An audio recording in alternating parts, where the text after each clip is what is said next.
Friends, welcome back. तो friends, अभी की न्यूज है, तालिबान की जीत के पीछे तो अफगानिस्तान की सेना ही निकली।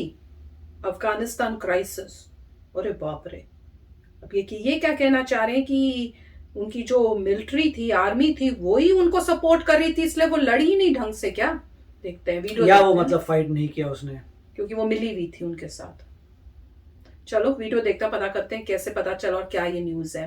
तो वीडियो शुरू करते हैं, पर वीडियो शुरू करने से पहले अगर आप चैनल पर नए हो और आपने अभी तक सब्सक्राइब नहीं किया तो जल्दी से पहले सब्सक्राइब के बटन और बेल आइकन को क्लिक कर लो, ताकि आपको हमारे सारे न्यू वीडियोस के नोटिफिकेशन मिल जाए जैसे हम अपलोड करें। अगर आपको वीडियो पसंद आता है प्लीज लाइक एंड शेयर। चलिए शुरू करते हैं। अफगानिस्तान को अब तालिबान चलाएगा। वहां के राष्ट्रपति अशरफ गनी देश छोड़कर भाग चुके हैं और अफगानिस्तान से अमेरिकी सेना ने पल्ला झाड़ लिया है। एक सवाल आपके मन में भी उठ रहा होगा कि आखिर 20 सालों से दुनिया के सबसे शक्तिशाली देश अमेरिका से ट्रेनिंग ले रही करीब 3 लाख सुरक्षा बलों की अफगान सेना कैसे 75,000 तालिबानी आतंकियों के आगे ताश के पत्तों की तरह ढह गई और तालिबान के आगे घुटने टेक दिए। कुछ रिपोर्ट्स के मुताबिक बिना तालिबान और अफगान सेना के आपसी तालमेल के बिना ये मुमकिन नहीं था। कुछ अफगान सैनिकों ने बिना लड़े ही आत्मसमर्पण कर दिया, तो कुछ ने पीठ दिखाकर भागने का रास्ता चुना। तालिबान और अफगान सेना के करीब आने का एक ये भी कारण था कि वहां की हुकूमत भ्रष्ट थी। जो साजो सामान अफगानिस्तान के सैनिकों को मिलना चाहिए था, वो वहां के रसूखदार नेता और अफसर ही हड़प गए।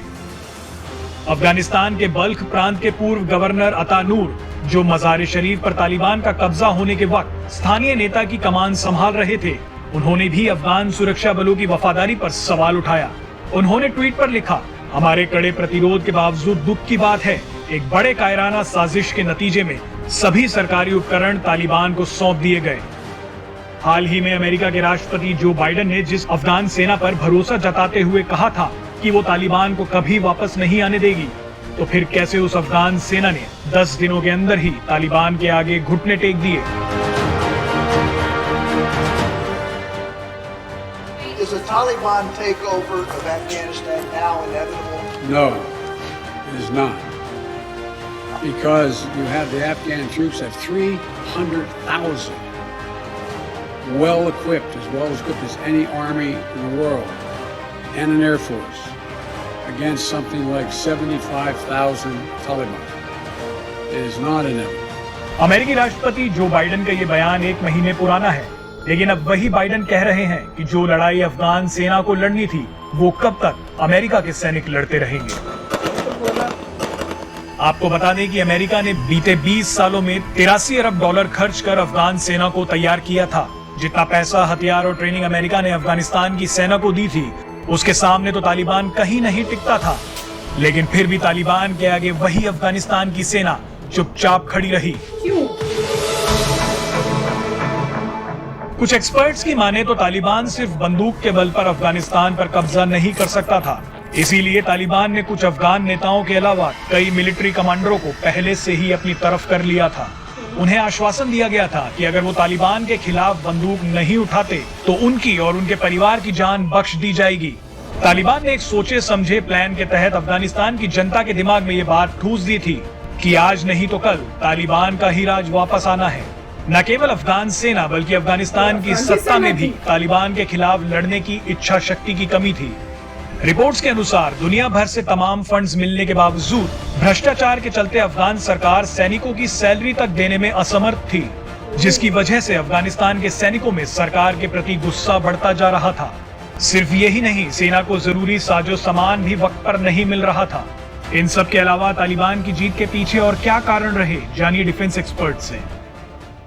देखिए, अगर देखा जाए अफगानिस्तान की फौज का 3 लाख और दुनिया के सब बेहतरीन उनके पास वेपन्स और ट्रेनिंग, इसके बावजूद जो उनका हारने का मेन रीजन है वो ये है कि अफगानिस्तान आर्मी के अंदर बहुत करप्शन थी। उनके पॉलिटिकल लेवल के ऊपर, ब्यूरोक्रेटिक लेवल के ऊपर और आर्मी का जो टॉप ब्रास था उसके अंदर ज्यादा करप्शन होने से जो सिपाही जो होता है जिसने फ्रंट पे लड़ना है उसकी इच्छा शक्ति जो होती है वो तोड़ देती है। जब उसको पता लगता है कि उसको तो पैसे तो मिल ही नहीं रहे, उसकी जो पगार है अगर वही उसको नहीं मिल रही उसकी रोजी रोटी के लिए, तो फिर उसकी जो स्पिरिचुअल जो स्पिरिट होती है लड़ने की, उसकी जो इच्छा शक्ति होती है, विल होती है, वो बिल्कुल टूट जाती है। तो मैं समझता हूं कि ये एक सबसे बड़ा रीजन निकल के बाहर आ रहा है।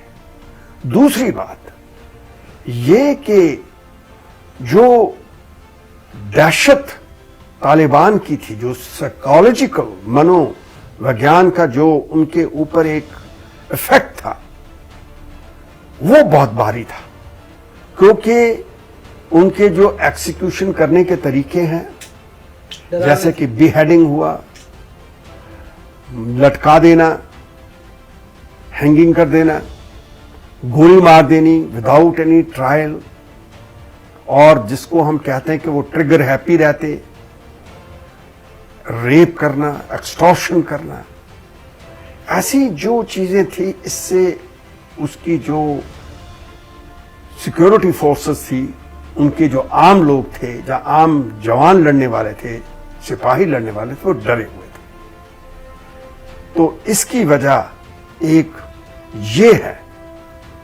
ये इसके साथ एक और बहुत ही अहम बात ये है कि जो अमेरिका ने डिसीजन लिया सितंबर से पहले, अभी जून जुलाई के महीनों के अंदर उसको इवैक्यूएट करने का, से बाहर जाने का, ये मेरे मानना है कि गलत डिसीजन था। क्योंकि ये मौसम जो होता है अफगानिस्तान के अंदर, ये तो ऑफेंसिव के लिए होता है। वहां का मौसम बिल्कुल एक सुहावना होता है और साथ में कोई बर्फबारी नहीं होती। तो ये जो मौसम, टाइमिंग, सीजन था, इसका साथ तालिबान को मिला। अगर अमेरिका इवैक्यूएशन अपनी जो करना था नवंबर दिसंबर के महीने में करता, तो फिर उनकी इतनी तेजी से एडवांसमेंट नहीं होनी थी। तो ये दो मेन रीजन मुझे लगते हैं जिनमें तालिबान ने पूरे का पूरा फायदा उठाया। तो फ्रेंड्स, अब समझ नहीं आया, क्योंकि जैसे हमने भी यहाँ पे जो बाइडेन की स्पीच सुनते हैं तो बहुत गुस्से में और कॉन्फिडेंटली बोलते हैं कि पहले बहुत कॉन्फिडेंटली बोला था, जैसे अभी भी दिखाया कि भैया हम वो जीत ही नहीं सकते, ये 300 कुछ हैं और वो खाली 75,000 हैं। तो और हमने उनको इतना, और इस बारी की जो लेटेस्ट स्पीच थी मेरे ख्याल से कल या परसों की, उसमें उन्होंने भी कहा, वो बहुत गुस्से में थे, उन्होंने बोला कि हमने इतना पैसा उनको पे खर्च किया, उनकी आर्मी के ऊपर, पता नहीं कितना उन्होंने अमाउंट बोला था, हमने इतना पैसा खर्च किया इनकी मिलिट्री के ऊपर, इनको ट्रेन करने के लिए, इनको बेस्ट टू बेस्ट वेपन्स दिए हैं, सब किया है, और फिर भी ये नहीं मतलब लड़ पाए, तो उसमें हमारी गलती नहीं है। और साथ में हम इतने सालों से बैठे हुए हैं वहां पर, और अभी तक अगर हम बैठे रहेंगे तो हम चाहते हैं कि हमारे जो नेक्स्ट जनरेशन है वो भी जाए, फिर उसके बाद नेक्स्ट जनरेशन, कितनी जनरेशन हम भेजना चाहते हैं वहां पे उनके इंटरनल मैटर्स के लिए। और वो कह रहे हैं हम उनके सिविल वॉर के अंदर नहीं अब डालेंगे, क्योंकि हमने जितना करना था हमने कर दिया है। हम इस इंटेंशन से नहीं गए थे वहां पर कि हम उनकी वहां पे कोई अच्छी गवर्नेंस लाने, हमने उनकी इंटरनल क्राइसिस को दूर करना, हमारा वो पर्पस नहीं था। हमारा पर्पस खाली यही था कि जो हमारे साथ 9/11 हुआ है उसका हमने बदला लेना है, टेररिज्म वहां खत्म करनी और वापस आना है।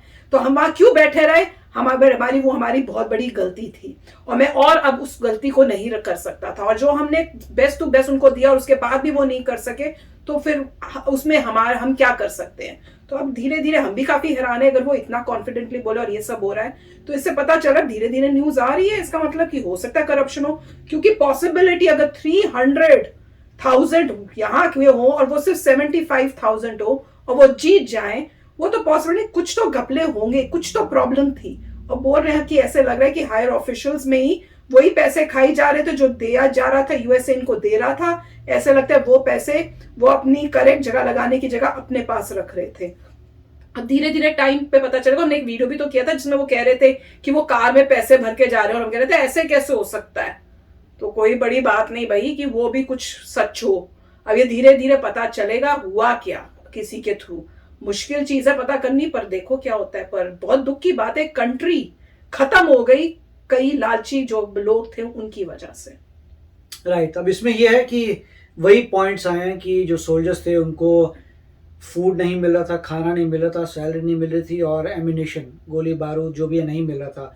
उसके बिना वो क्या फाइट करेंगे। और दूसरा, वो सैलरीड थे, वो मनी के लिए कर रहे थे, सैलरी के लिए फाइट कर रहे थे, वर्सेस तालिबान जो आइडियोलॉजी के लिए फाइट कर रहा है। और दूसरा, विंटर का इतना फर्क नहीं पड़ता, क्योंकि विंटर्स का वहाँ फर्क पड़ता है जहाँ पे आपने बॉर्डर के अक्रॉस फाइट करनी हो। मान लीजिए इंडिया पाकिस्तान का बॉर्डर है, बहुत सारी माउंटेन्स है, तब आप कह सकते हैं कि चलिए उन लोगों को माउंटेन क्रॉस करने में तकलीफ होगी हमारे बॉर्डर में आने के लिए। मगर यहाँ पे तो फाइटिंग इनसाइड ही हो रही है, इनसाइड ही हो रही है। एक पोस्ट से दूसरे पोस्ट में जाने के लिए अगर स्नो हो नहीं हो तो इतना ज़्यादा फर्क नहीं पड़ना चाहिए, क्योंकि यहाँ पे उन्होंने फाइट ही नहीं की। वो तब फर्क पड़ता है अगर फाइट हो रही हो। अगर वाकई दो पार्टीज फाइट कर रही हो तो आप कहेंगे अगर स्नो है तो डिफिकल्ट हो जाती है फाइट में। यहाँ तो फाइट हुई नहीं, यहाँ तो सभी लोग ऐसे ही सरेंडर कर रहे हैं डर के वजह से। तो डेफिनेटली मतलब ये एक पॉइंट रहेगा, इससे यूएस को भी सीखने को मिलेगा कि अगर आप किसी ऑपरेशन के लिए जाते हैं, आपका गोल था उसामा बिन को मारना, आपने उसामा बिन लादेन को मारा, उसके बाद आपने टेररिस्ट नेटवर्क को खत्म करना था, अल कायदा, आपने वो खत्म किया, उसके इमीडिएटली बाद आपको आ जाना चाहिए। पीछे से जो बाइडेन भी यही कह रहे थे, पीछे वहां पे क्या होता है वो उन्हीं को देखना है, उनकी कंट्री है। मगर आपको देखना चाहिए भाई तुमने हमारी कंट्री पर अटैक किया, हम आए, हमने तुम्हें मारा, तुम्हारे नेटवर्क को उड़ाया, हम वापस जा रहे हैं, सिंपल एज दैट। मगर वो नहीं किया, उसके रीजन हमें पता नहीं है, मगर इवेंचुअली जो है अब वापस आ रहे हैं और अब पता चल रहा है कि करप्शन थी।